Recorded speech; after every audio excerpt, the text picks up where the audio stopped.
Hello everybody, good evening to all of you. Now today is webinar on the topic of practice and procedure of Supreme Court of India. So this is the AOR lecture series, third lecture series. So now we have with the Lordship Justice B.R. Gavai and Meenakshi Arora, Senior Advocate, and we have with Avani Vansal, Advocate, and Saurabh Ajay Gupta, Advocate on Record, and Vinod Kumar Goel, Chairman, All India Lawyers Forum. So now may I request to Avani Bansal kindly address the welcome note in the respect of our guest.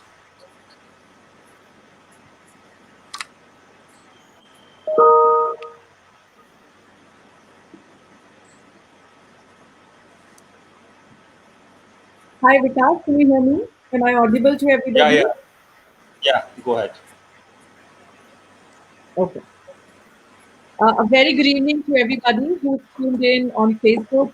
First of all, a big thanks to All India Lawyers Forum. They started in 2009 and now they are a strength of 10,000 lawyers, law firms, law societies, bar associations across India. My heartiest congratulations to you, Mr. Vinod Kumar Goyal, Chairman, All India Lawyers Forum, Mr. Vikas Verma, Chairman, All India Lawyers Forum, and Mr. Abhinav Singh, who's the President of All India Lawyers Forum. It's also great that you've brought us all together during these tough times of COVID-19 for a wonderful series of lectures. And I think you've managed to get the best speakers on the possible topics. So my heartiest congratulations to you. Please continue doing the good work and keeping us all connected. Now, the topic for today's discussion, conversation is a very relevant one for everybody practicing in the Supreme Court or who intends to practice in the Supreme Court, and it is titled Practice and Procedure in the Supreme Court. Now, as they say, that practice and procedure are like a well-oiled machine. You press the right lever, and you should just be grateful if justice shows up. So today we have two fantastic speakers with us. We have Justice B.R. Gavai, who is a sitting Supreme Court judge, and we have with us Ms. Meenakshi Arora, who is a senior advocate in the Supreme Court. Both of whom have immense experience in the way practice and procedure tie up with the end goal of justice, if I may say so, and who have seen, the importance of practice and procedure, not just in the Supreme Court, but from the lower courts up. Now, for lawyers, the question is, young lawyers, if I may say so, I mean, I put myself in that category. How confident do you have to be before you can say you've mastered the practice and procedure, especially in the Supreme Court?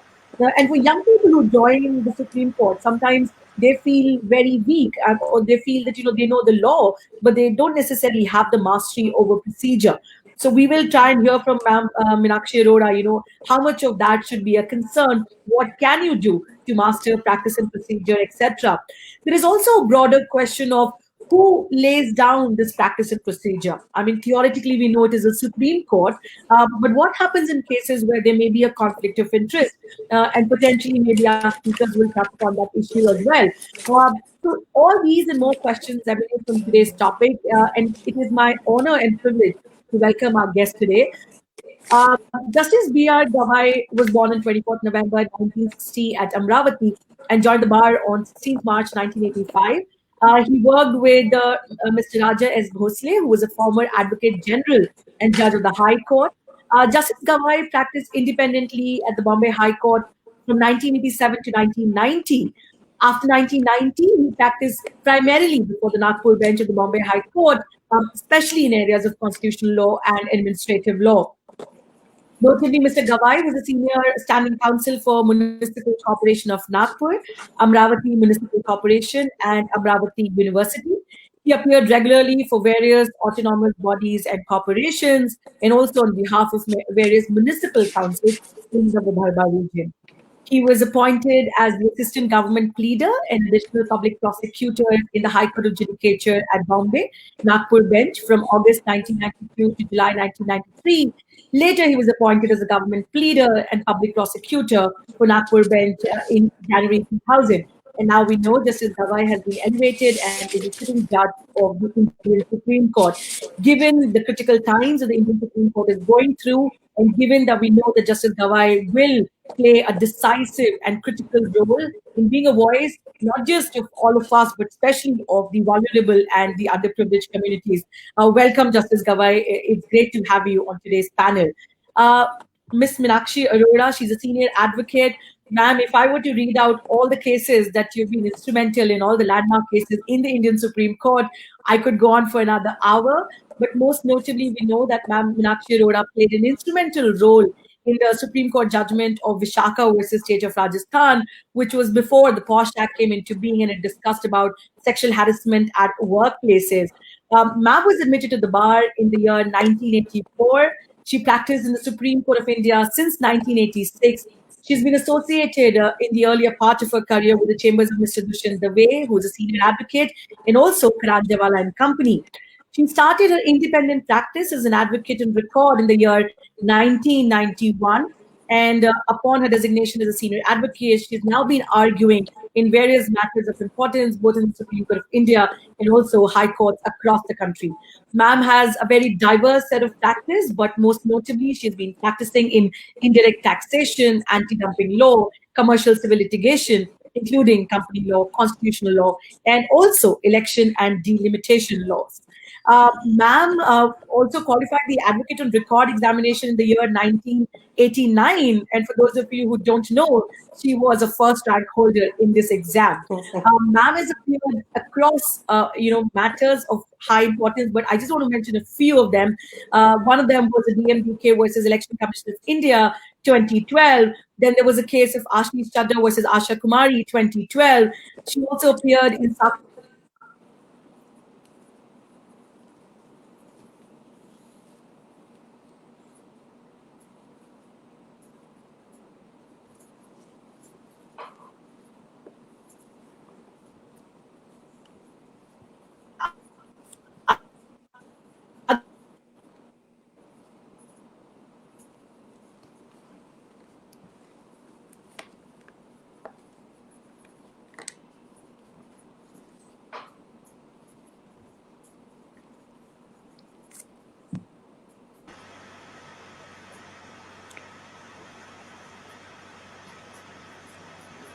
Rajiv, please see, might be there is a connection problem. Thank you, Avani Bansalji, for welcoming our guest. So now, Lordship will inaugurate this series.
Thanks, Lordship, for inaugurating this lecture series. So now, may I request to Meenakshi Arora ma'am, Senior Advocate, kindly deliver your lecture on the topic of practice and procedure. Good evening, everyone. It's very. I mean, I think I'm privileged to be here, but I must say that I wasn't able to hear Justice Thanks, Gawai. Lordy, for inviting this lecture series. So now, may I request to Meenakshi Arotra, Senior Advocate. Good evening. I hope you can hear me. I hope I'm audible. Yes, ma'am. Please Perfect, continue. perfect. Please continue. Great. Start. Thank you. Good evening, Justice Gawai. Thank you, Avani, for your very, very kind words. But I must say I wasn't able to hear Justice Gawai because there's some problem with the sound, and so therefore I really can't say much on that. But I'm sure he must have had kind words for all of us. Well, AOR exam is it's a very important stepping stone for anyone who aspires to practice in the Supreme Court. At the end of the day, we form three kind of practices in the Supreme Court: the advocate on record, the senior counsels, and our junior advocates who practice there. So therefore, AOR is a very distinct conferment or a privilege that is granted by the Supreme Court on an advocate to be able to practice, to be able to file petitions in the Supreme Court once they have qualified this exam. Naturally, you have to give your other exams, and you have gone through other AOR series lectures and learnt about them. So today I have been assigned this particular topic of practice and procedure. As Avani correctly said, that procedure is a very important part of our practice, since unless and until we are familiar with our procedures, we are not going to be able to find a foothold in that exercise of our practice or find the right jurisdictions which we wish to exercise and consequently get the relief. So it's very important to know what is the procedure for practicing in that court, and consequently what are the jurisdictions that the Supreme Court broadly exercises. Unless and until we are familiar with this, we are not going to get very far into our practice at the Supreme Court as an advocate on record. So to plunge into this particular series, let me just start broadly with the fact. The jurisdiction of the Supreme Court can broadly be categorized into three very broad categories: the appellate jurisdiction, the original jurisdiction, and the advisory jurisdiction. In between, somewhere we will put in the curative, which came in through the Supreme Court judgment, but we will deal with that separately. Now, in its appellate jurisdiction, there are appeals which you can file to the Supreme Court under the appeals as permitted under the Constitution, because these are constitutional appeals that you can prefer before the Supreme Court. To start with, Article 132. Now, it's very important. If you intend to practice in Supreme Court, it's very important to know what are the jurisdictions and which of them do you seek to access. And as I will go along in this particular talk with you, it's very important also to understand that there are subtle differences in the jurisdictions. They look on the face of it very alike, and you say, why do I have this provision in the Constitution? And it looks so similar to the provision which is in the CRPC or in the CPC. So what is their difference between them? There are very fine, subtle differences in that. And it's important to know that so that you exercise, or when you file your petitions, you file them under the correct provisions. You know exactly what you wish to get from the Supreme Court. So to start with, Article 132, which is an appeal, which allows you to file an appeal to the Supreme Court from any judgment, decree, or a final order of a High Court. Now remember High Court here, because we're going to contradistinct it with Article 136 later on. So it can be in a civil or a criminal matter. But when would you exercise 132? You will exercise 132 if the High Court certifies that your case involves a substantial question of law as to interpretation of the Constitution. So, number one, a certificate. Number two, substantial question of law.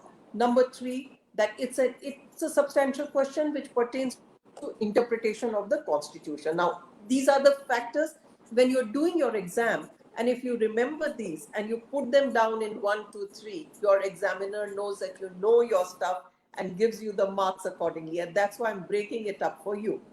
Then come to Article 133. 133 is again an appeal to the Supreme Court against any judgment, decree, or a final order in a civil proceedings. But now we are talking only about a civil proceeding. Now here a High Court will certify that the case involves a substantial question of law of general importance and calls that this should be decided by the Supreme Court. So now constitutional part came under 132, 133 civil, and a general question of importance which requires a settlement by the Supreme Court. 134 is a similar thing so far as a criminal matter is concerned, but with a difference where a High Court, now you can file an appeal to the Supreme Court directly under 134 if the High Court has on an appeal reversed the order of acquittal of the accused who had been sentenced to death, that's number one, or has withdrawn the trial to itself from a trial court, and has convicted the accused and sentenced him to death, or that it certifies that it is a fit case for an appeal to the Supreme Court. So under those three situations, you can straight away come in and statutory constitutional appeal under Article 134 to the Supreme Court. Then you come to 136, and I'm sure all of you are familiar because you do that every day, day in and day out. But remember a few things, that 136 has its own nuances there. First of all, Article 136, exercise of that power by the Supreme Court, is completely discretionary. It's the discretion of a Supreme Court to grant special leave to appeal. So unlike where the High Court has certified that you may go in and appeal to Supreme Court, here the Supreme Court decides whether it should grant you the leave to appeal to come to the Supreme Court, and on this appeal can lie against any judgment, decree, determination, sentence, order in any case made by any court. Now that is most significant, any court. You can come even against an order of a trial court, technically directly to the Supreme Court, because it's against any court or a tribunal in the territory of India. So therefore, the powers under 136 are very wide. Although you can come against any court, it's a discretionary remedy completely by the Supreme Court. Supreme Court exercises discretion here, whether it's going to grant you that leave to appeal or it will not grant that leave to appeal. So this is so far as your appeals under the Constitution are concerned in exercise of its appellate jurisdiction.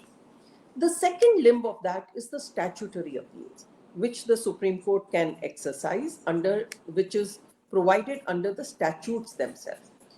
There are a large number of them. I'm going to cite a few of them, but for the purpose of your exam, I would advise you to please list out for yourself all the statutes which provide for the statutory appeal. I'll give you a list of some of them, but there may be perhaps more, and you should look them up.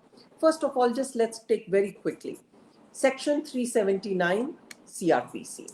Now, this is an appeal which you can file against a judgment of a High Court, final order of a High Court directly to the Supreme Court. So you will ask me a question that under 134 also, Article 134, I can file an appeal. So what is this distinction between Section 379 CRPC as against 134 here? But remember, under 134, you will file an appeal similarly, final order or a sentence in a criminal proceeding of a High Court if the High Court has on an appeal reversed the order of an acquittal of an accused person and sentenced him to death, similar somewhat, but or to an imprisonment of life or to imprisonment of a period not less than 10 years. Now, this is not there under Article 134. Then has withdrawn the trial to itself from any court subordinate to its authority and convicted the accused person and sentenced him to imprisonment for life or to imprisonment for a period of not less than 10 years. So remember, sentenced to death under Article 134, but where it is a life imprisonment or sentenced to 10 years or more, that will be Section 379. So remember that distinction in your examination. Remember to tell your examiner that, and you will definitely walk away with extra marks out there. Now come to Section 130E of the Customs Act. This is again an appeal to the Supreme Court. In a case where the High Court certifies it's a case which is fit for appeal to Supreme Court, or an order of an appellate tribunal, that could be the CESTAT or whatever from where the appeal is coming, amongst other things, for determination whether it's a rate of duty or it's on a valuation. It's classification or a valuation. Those are the two things under which you can come to the Supreme Court in an appeal against the order of a tribunal under this. Similar is the provision under 35L of the Central Excise and Salt Act. Then you have exercised, I'm sure, this one very often, which is under the Consumer Protection Act, under Section 23. You come in an appeal directly against the order of a national commission, which to an appeal directly to the Supreme Court. But those are appeals where the National Commission has itself entertained the complaint in respect of anything where the valuation is directly to the Commission. So that's a direct appeal to Supreme Court. But if you have come from the State Commission and the District Forum or something, you would probably file an SLP and you would not be under Section 23. Remember the distinction there. So then comes 19(1)(b) of the Contempt of Court. This is again an appeal to the Supreme Court, which is as of right against any order, decision of a division bench of a High Court in exercise of its powers to punish. As I'm saying you, why am I emphasizing on the statutory appeals? Statutory appeals are as of right to come to the Supreme Court as compared to exercise of Article 136, where you will have a discretionary remedy. Then you have 38 of the Advocates Act, then you have 116A of the RP Act, you will have under Special Courts Act, you will have under the MRTP, then the Telecom Regulatory Authority Section 18.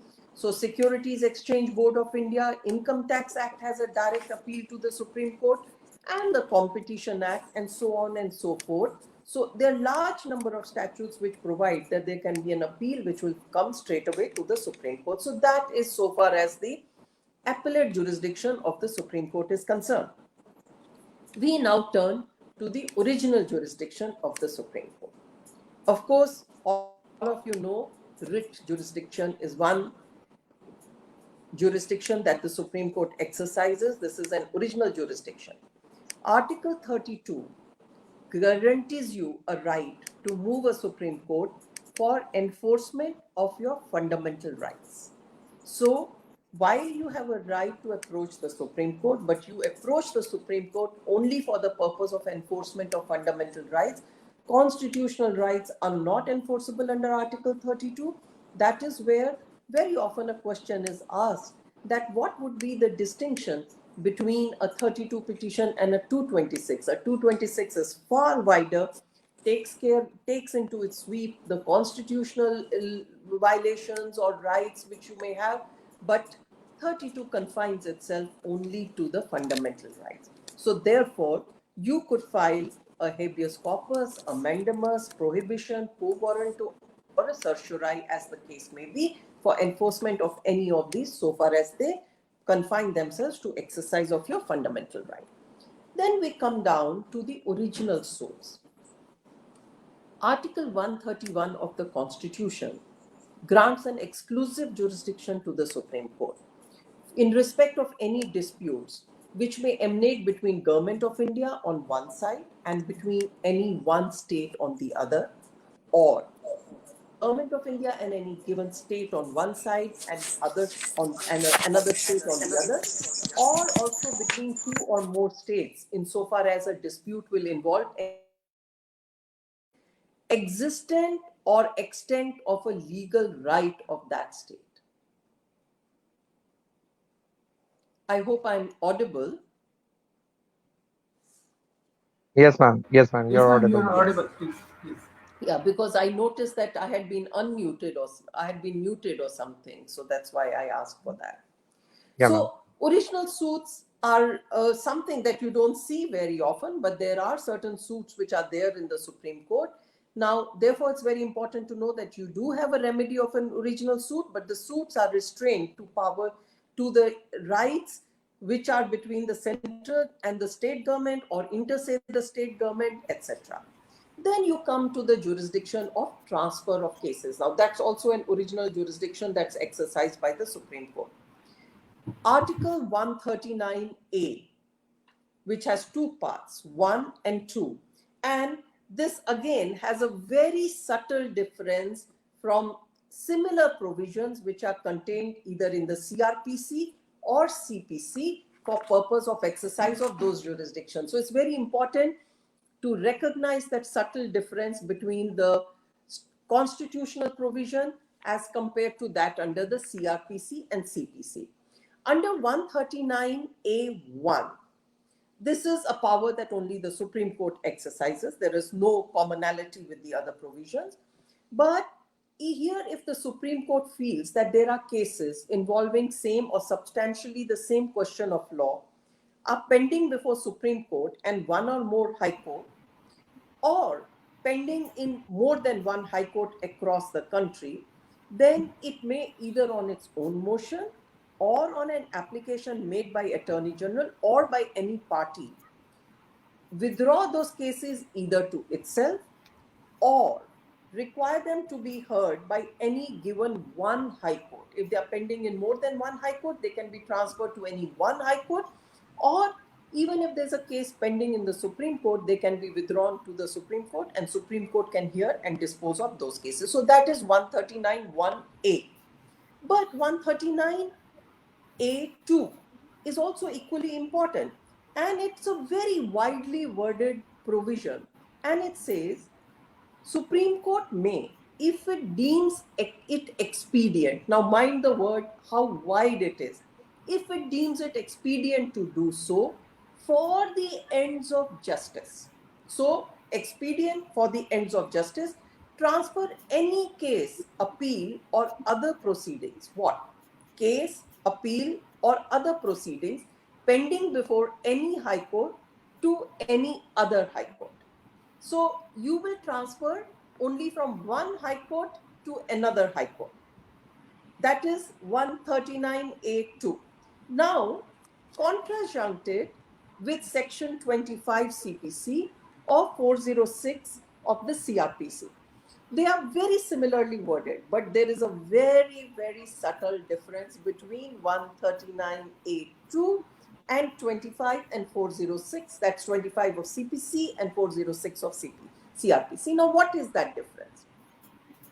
What 25 of CPC does, and similarly 406 of CRPC, it says the Supreme Court may transfer any civil suit, appeal or a proceeding from a High Court to another civil court in one state or to the High Court or a civil court in another state. So therefore, what it will do is that it will not transfer just to the High Court in the other state, but it can transfer it to another civil court in any other state. There's a difference there. Then so therefore, trial court to trial court transfers in a civil or a criminal matter will come under 25 and 406. That's a very strong difference from 139(a)(2). So 406 also of CRPC is to transfer a case or an appeal from one High Court to another High Court, or from one criminal court subordinate to one High Court to another criminal court subordinate to that High Court, or to the criminal court of another High Court. So from one state to another, the transfer takes place. The last original jurisdiction that is there is on an election dispute. Not in all, only under Article 71 of the Constitution, all doubts, disputes that relate to election of a president or a vice president can be inquired and decided by the Supreme Court. So the other remedy is the election petition for the general, but president and vice president is decided by the Supreme Court. Then we come down to the advisory jurisdiction, the third realm of the jurisdiction of a Supreme Court. First of that, there is Article 143(1) of the Constitution. So this is where if the president feels that there is a question of law or a fact that has arisen or that is likely to arise, so not just arisen but is likely to arise, and which is of a public importance, and it will be expedient to obtain an opinion of the Supreme Court, he can then refer the question to the Supreme Court for consideration, and the Supreme Court may, after hearing it, report its opinion. Now, mind you, this is an opinion that the Supreme Court gives in a presidential reference. The second power there is Article 317 of the Constitution. Now, under this power, the president can can make a reference to the Supreme Court for an inquiry to be made where he seeks the removal of a chairman or a member of a public service commission. And Supreme Court can then conduct an inquiry and give its opinion to the president whether that removal of a chairman or a member of a public service commission is called for or it's not called for. So that's again an advisory jurisdiction on a reference. Similar is the power under 53K of the Competition Act for removal of the members of a competition commission or the chairman of this thing. Now, you also have, apart from these references which are under the Constitution, there are statutes which prescribe that a reference can be made to the Supreme Court seeking the Supreme Court's opinion on an issue, and some of these opinions would be binding, almost in the nature of that they will be binding on the thing. For example, number one, the first that is there is Section 257 of the Income Tax Act. Here, the Income Tax Appellate Tribunal, through its president, can refer to Supreme Court a question of law if it finds that there is a difference of opinion between different high courts on that particular question. And therefore, the question is required to be resolved by the Supreme Court. So therefore, a reference is made by the president of the Income Tax Tribunal to the Supreme Court to resolve an issue on which there are two conflicting views taken by different high courts. Then you have similarly a provision under Section 14(1) of Right to Information Act, where President of India can make a reference to Supreme Court to make an inquiry and report on a question of a removal of the Chief Information Commissioner of the under the RTI Act. Then you have Section 17(1) of again the RTI Act, which empowers the governor to make a similar reference in respect of the state Chief Information Commissioner for his misbehavior, incapacity to continue, and the Supreme Court can inquire and report on that. The third one, last that I come here now, is a review.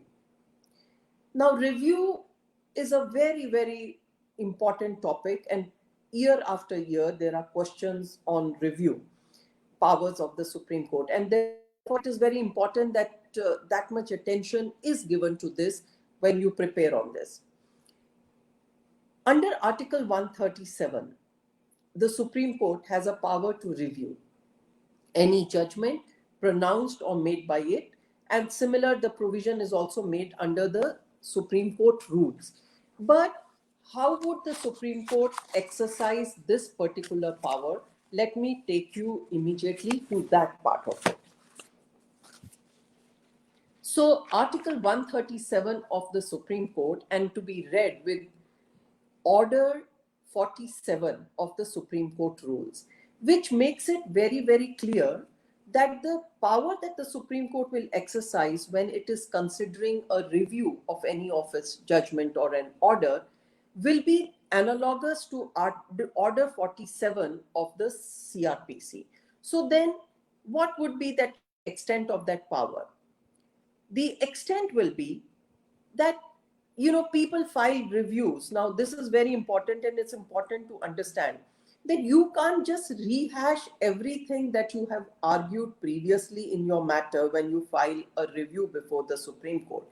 that review is limited in its scope. The review is from a discovery of a new or an important material or an evidence which, even after exercise of due diligence, it was not within the knowledge of a party and therefore could not be produced before the Supreme Court. So that's one ground that you can urge a review. So there has to be something that is new, something which even after due diligence you could not have obtained it and was not in your knowledge and therefore could not be placed before the court at the time of the hearing. Or an order has been made which, on account of some mistake or error which is apparent on the face of the record, or for some other sufficient reasons, you seek a review of that particular judgment. So the first part is you fail to produce some material. The second is there is some apparent mistake. Apparent, it has to be something which is apparent on the face of the record. It's not just any small mistake here or there that will not give you a review, but it has to be something which is so glaring, which is obviously an error which is on the face of the record. Now, therefore, I would advise, and under the topic of review, there are a large number of decisions which the Supreme Court has laid down on the aspect of a review, where how the Supreme Court will exercise its power of review. And I would really advise you to go through some of them. They are very important. Some of the more relevant ones, I'm leaving them for you to look them up so that you are familiar with them when you do that, is Northern India Caterers versus Lieutenant Governor. Now, the court said here that a failure to draw attention of a court to a material statutory provision during an original hearing is a ground for review, and the court may review its judgment if a manifest wrong has been done. So if there was a very material provision or a statutory provision and that has been not pointed out, as I pointed out, that's one of the ground, then P.N. Eswarya Iyer is a very important judgment of the Supreme Court, which is 1984 SCC 680 versus Registrar. And here, Order 40 Rule 3, which was upheld, which introduced the disposal of a review petition by circulation and not by arguments in an open court. So what was said was that review should be heard in an open court. The Supreme Court said no. And this is a judgment that decided that why in Supreme Court the review is circulated in chambers and is not heard in an open court unless the judges themselves decide. Perhaps it will be important to read. There is a follow-up on all these judgments. That's Lily Thomas versus Union of India in the year 2000, Muhammad Arif, and then the death sentence, which is very important judgment of 2014 in respect of death sentence. So please look these judgments up in respect of a review jurisdiction of a Supreme Court, more particularly Muhammad Arif. Invariably, there are questions which are asked on it, and you should be familiar with the entire gamut of that particular law. Since our time is quite short, I will take you to the other now part of the thing, which is the contempt jurisdiction, and lastly, the curator. So we shall deal with this part. We very often have questions. I have corrected papers for practice and procedure for at least 2 years, and I've seen a large number of question papers that have been framed. Contempt is a very important part, and it is important that you prepare yourself on a question which can arise. I do not know what's going to happen, who's framing the questions this year, but I'm just giving you an indication that I've seen year on year there have been questions on contempt powers of the Supreme Court. So it's important that you prepare on that. The power of contempt of Supreme Court comes under Article 129 of the Constitution. Now, the Supreme Court has, in a large number of cases, exercised this particular, laid down for itself how it would exercise this power of a contempt. Now, there are some very significant judgments which are advisable, which one must read, and one must understand how the Supreme Court has exercised this power. The Supreme Court held that a legal profession put to notice that lawyers are answerable in cases of non-appearance on the ground of strike and they can be even punished for contempt. And this is 2001 1 SCC 118. So lawyer strike can result if the lawyer refuses to appear, although it can be punishable.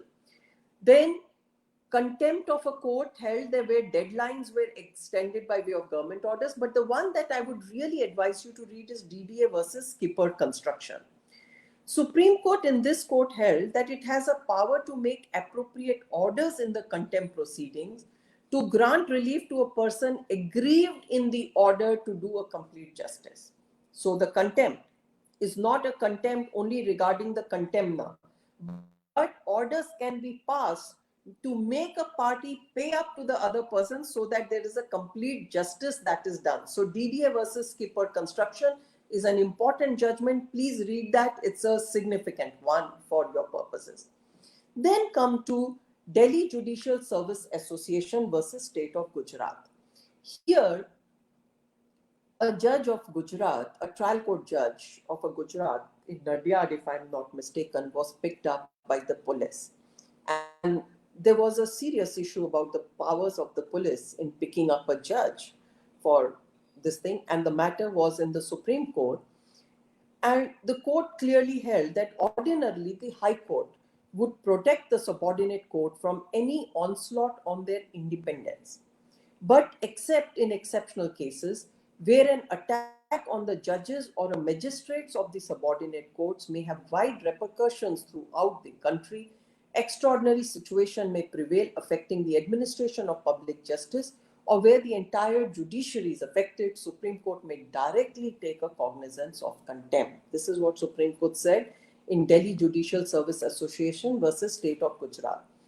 Therefore, criminal contempt is punishable by the Supreme Court by imprisonment. That was a case where the judge had been picked up and it was a case of a criminal contempt.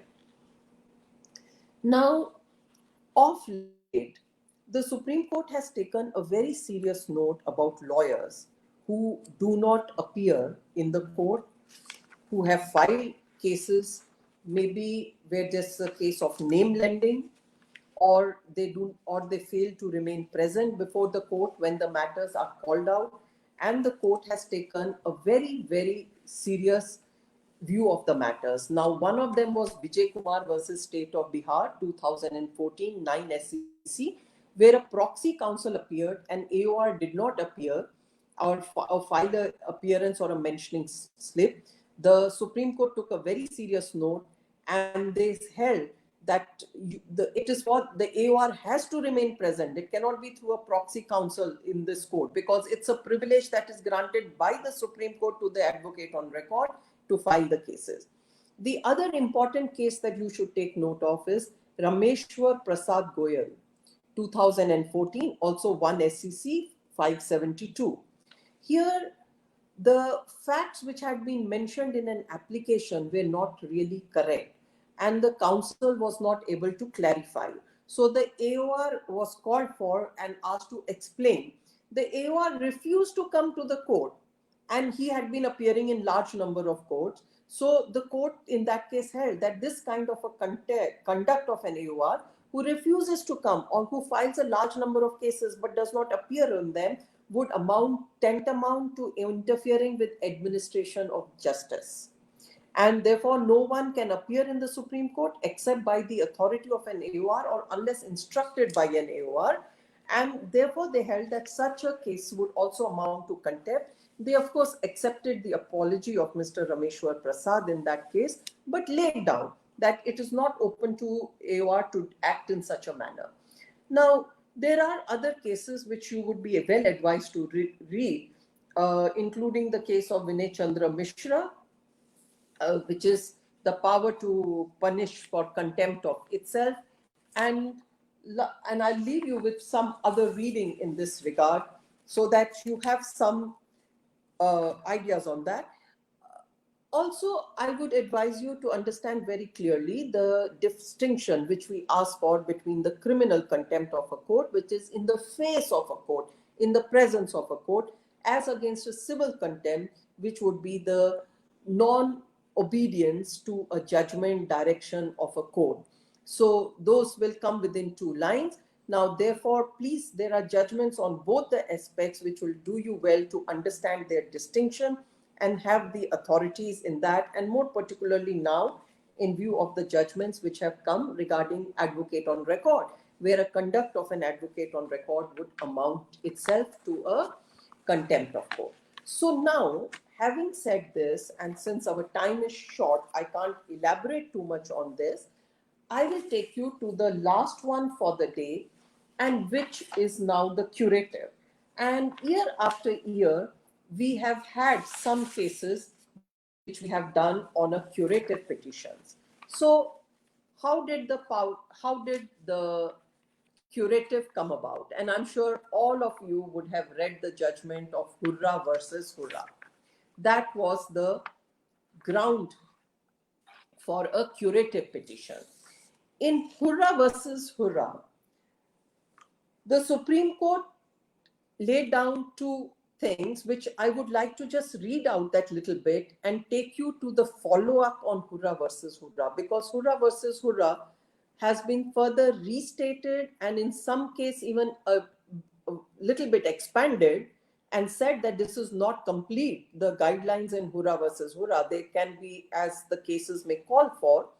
So let's understand first what was the principle in Hurrah versus Hurrah. In Hurrah versus Hurrah 2002 4 SCC 388, the Supreme Court held that where a review had been dismissed, but there was still a need to do justice, it could, in very, very limited circumstances, entertain a curative petition. Now, Supreme Court itself in Hurrah versus Hurrah said that they are laying down some grounds on which such a curative can be entertained. These grounds are only illustrative, it may be said, so they don't use the word, but they say following. They say, it is neither advisable nor possible to enumerate all the grounds on which such a petition may be entertained. So there is a scope that in given cases, curative may be maintainable, but as of now, Supreme Court set for itself the following categories in which it could entertain a curative. They said, we think a petitioner is entitled to relief. Now mind these words, ex debito justitiae. So the exercise of curative jurisdiction, ex debito justitiae. Remember that, use that. If he establishes violation of principles of natural justice in that he was not a party to the list, but the judgment adversely affected his interest, or if he was a party to the list, he was not served with the notice of the proceedings and the matter proceeded as if he had notice. So, two categories of principles of natural justice: not a party to the list, but you were affected by the outcome of a Supreme Court judgment, so therefore you could go in a curative, or you were a party in which you have not been served with a notice, but the matter proceeded as though you were present before the court.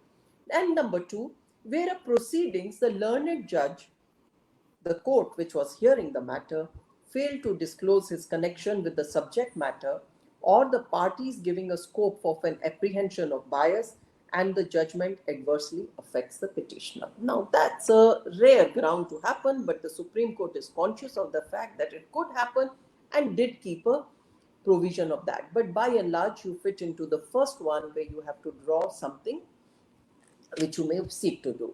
Thereafter, there are a couple of other matters that came up where the Supreme Court held. In one was National Commission for Women versus Bhaskar Lal Sharma, 2014 4 SCC 252. There, NCW was the filed the curative petition, and the issue that was raised was locus of NCW to be her. What would be its locus? They said that can be decided in the criminal appeal after a curative was allowed, and let it open to be decided. Now, NCW was affected because Bhaskar Lal Sharma decided something which would have directly the right of women were affected. So it was not really a party which was directly affected, but as a as a party which was on a larger interest. So the locus was an issue that was raised, but the Supreme Court was not to be deterred by that. It allowed the curative and said in a criminal appeal that issue can be decided what would be a locus at that point in time. But it reopened the matter and kept it for hearing.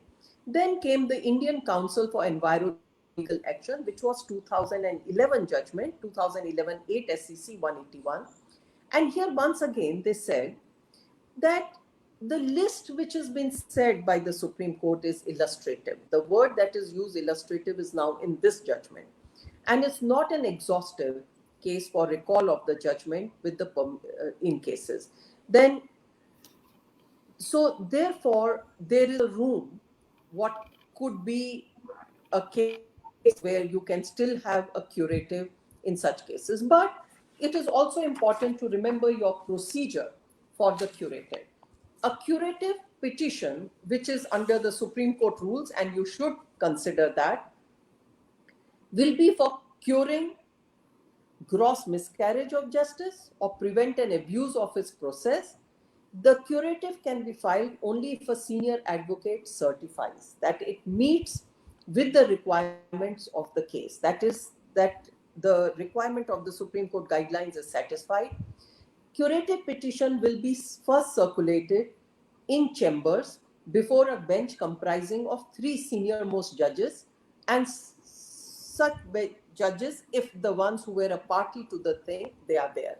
Furthermore, advocate on record will be required to certify that a review had been filed and the review had been rejected. So the Supreme Court rules set out in detail the procedure that you have to follow for the purpose of your curative petition and the certificate that is required to be given to that. An issue did come up in one of the cases that the curative was not being heard by the very same judges who had heard the review. So the Supreme Court rejected that, and it said that it is not necessary because a judge may retire or the judge may no longer be a judge of this court by the time the curative comes up. So hearing of a curative by 3 senior most judges of the Supreme Court was upheld by the Supreme Court by its judgment. Now, that is broadly that I'm covering in your talk today. I would advise you that practice and procedure is not entirely about your reading up the Supreme Court rules. The practice and procedure is also about understanding it, seeing the subtle differences between the various provisions, and then reading up the judgments as to how those provisions have been construed by the court, how they have been understood. So you get your extra marks, not just because you have thrown us the Supreme Court rule book on our face, but when you have explained what you have gathered from that and maybe supported it by the cases of which the Supreme Court have dealt with. That's one part. That will give you the additional marks. Number 2, and I'm sure people before me have told you that, but I'm only repeating. Clarity and brevity are of great advantage. Otherwise, you will not be able to finish your paper. So therefore, be concise, be to the point. You can put the same thing in one sentence, and yet you will send a message to your examiner that you are familiar with it. So it's your familiarity with the procedure or your understanding of the topic which gets you the additional marks and how you fare in that. Your handwriting, lastly. We have checked papers, and believe me, if your handwriting gets really messy and makes it very difficult for us to read, you lose that many marks somewhere along. So therefore, brevity, clarity, your answers supported by understanding of the provision, the clarity that will come from it, and maybe by some case law, if you can remember, coupled with a good handwriting, and there should be nothing to stop you there from doing your exams and doing them well. And I think COVID break has helped you maybe to study much more and to do your exam very well. And with that, I wish all of you very well for your exam whenever they are held in the near future. Thank you so much.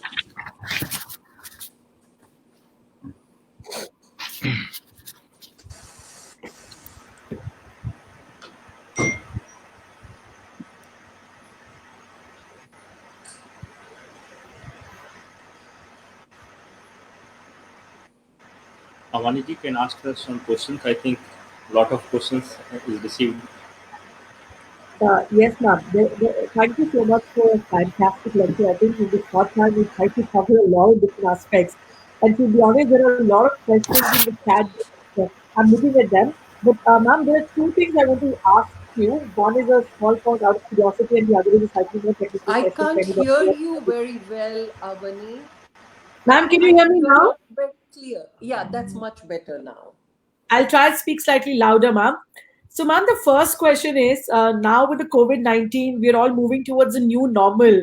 Do you think it is also time now to talk about AOR exam being conducted online? So, your point about the handwriting, is completely taken care of. So, people like me who I would, necessarily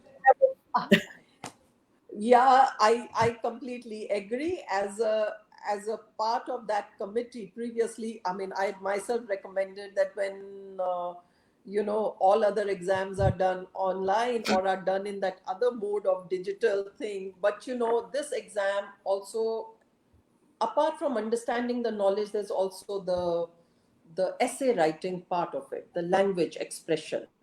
So I don't think all of it will go out, but some of it can definitely be done. Right. And ma'am, the other question, which is broadly, it spans all kinds of questions that come in the exam, ma'am, which is that, I mean, as practicing lawyers, there are a lot of things you observe. So do you think to fetch extra marks, you should make some points which are based on your observation, not necessarily the technical interpretation of the law? As an illustration, ma'am, for example, transfer petitions. Now, as far as the practice and procedure of transfer petitions is concerned, it is fairly straightforward, ma'am. But what we've observed in the Supreme Court is that different benches somehow tend to take a completely different stand, sometimes purely based on facts. So there is a lot of subjectivity involved there. Now, depending on the question, depending on what area of law we are talking about, let's say a lawyer has broad observations. Does it make sense to add any of them to give a flavor, or just stay away from it and just keep yourself limited to technical rules and regulations or See, technical provisions? yeah, Avni, now let me clarify that for you. You're absolutely right. But for that, you have the paper of drafting. Now, what does Section 25 say? We are talking about the matrimonial transfers, I guess. So it Hmm. says expedient in the interest of justice. Hmm. So, mother, minor child, da da da, all this is your observation in the Supreme Court. You will put all of that when you will do the transfer petition, where they will give you a small case. So you will have to learn what to pick up out of that to put it in your drafting paper. But when you do practice and procedure, you are talking about what are the remedies or what are the jurisdictions of the Supreme Court which you will invoke to get that relief. I hope I'm making myself clear. So therefore, Yes, ma'am. um, They will so give you a therefore, small case. what could So be you will have to expedient in the learn what to interest of pick up out. justice? You can put it down maybe in a line or so, but not more than that. Don't make it a drafting paper. That will go a lot into your drafting. I hope I got my thing for you right there, clarity there. Yes, yes, ma'am. Yes, thank you very much. Vikas, over to you. If others have questions. Yeah, yeah. Yes, ma'am. One question from the ma'am Odisha that Gaurav Sharma is asking: after dismissal, the SLP, the aggrieved party can approach to High Court under the review petition or not, ma'am? No, that's a principle. We all very often have this question in our AOR examination. That is the principle of merger. Kunay Ahmed, the judgment, the line of judgment, and the latest one of the Supreme Court in that uh, the name slipping my mind. So if the SLP dismissal is simpliciter, plain SLP dismissed, the merger doesn't take place, a review can still be filed. But if it is a dismissal with a judgment, where the court dismisses it by a judgment, there you can't file a review. Then the power is exercised here.